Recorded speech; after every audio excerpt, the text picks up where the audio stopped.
Patrick, head over to the United States.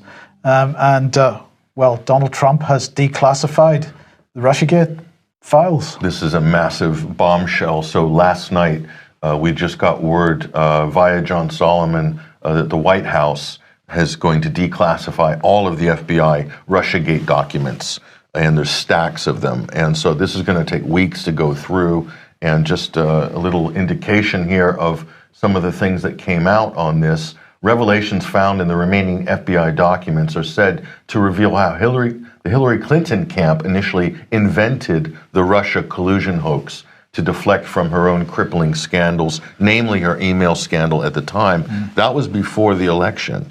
So, I mean, this was also confirmed in a memo a few weeks ago that was also released or leaked, ahead of this. So there's a lot of information in here, Mike, that's really going to sort of put the final knockout punch to Russiagate. But there's more than that. And what else it's going to reveal here, let's take a look at this. Now, this is an interesting character. Her name is Fiona Hill, or Dr. Fiona Hill, as she's known in the U.S. media. And this was during the impeachment hearings back in the fall of 2019. And here she is basically saying this was all about impeaching Trump for supposedly threatening to withhold arms from the Ukraine and so forth in order to maybe attack his political opponent, Joe Biden, at the time. That's when we knew that Biden would likely be the Democratic nominee even before the primaries took place. And so what did we find out? Well, this trove of documents, Mike, is supposed to show the details about the relationship between Fiona Hill and Christopher Steele. And as it turned out, it was Fiona Hill who introduced the primary subsource to Christopher Steele, the one who produced all of this fictional accounts of what Trump did in Moscow, the golden showers, and all these sort of lurid tales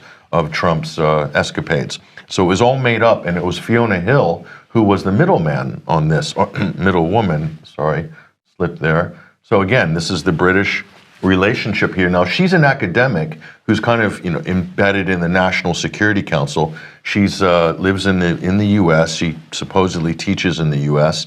And so she's intimately involved in this fake dossier here. But she is British. She is indeed. So you have these intelligence operatives like Steele. You have other operatives that we're not sure what they are, like Fiona Hill.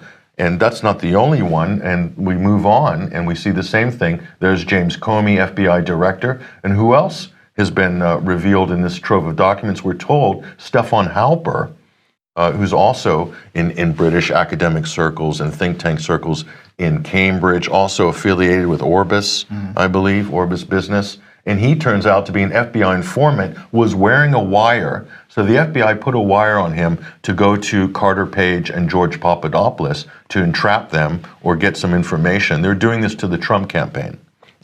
So this is the Obama administration using the FBI to basically spy on his political opponent, who was effectively Donald Trump, because Hillary Clinton was the heir apparent of a two-term Obama presidency. So again, we see this British connection, Mike. And so what is this at the end of the day?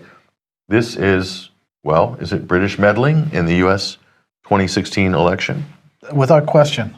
Without question. And we've got to keep in mind that Richard Dearlove was giving advice to Christopher Steele over the dodgy dossier. So this goes right to the heart of the British intelligence establishment. But the privatized wing, so, quote, off the books. Yes. So, but clearly deeply involved. We also will add Alexander Downer, the Australian diplomat, who's also an intelligence operative by many people's estimations. Lexi, as he's known in Australia, he's also involved in that. And then we have Joseph Mifsud and some of these other characters.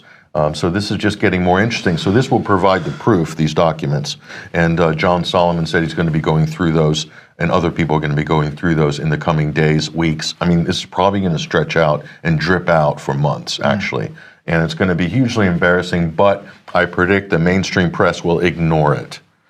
So you'll know about it on certain websites like Just the News and Daily Caller, but that's about it.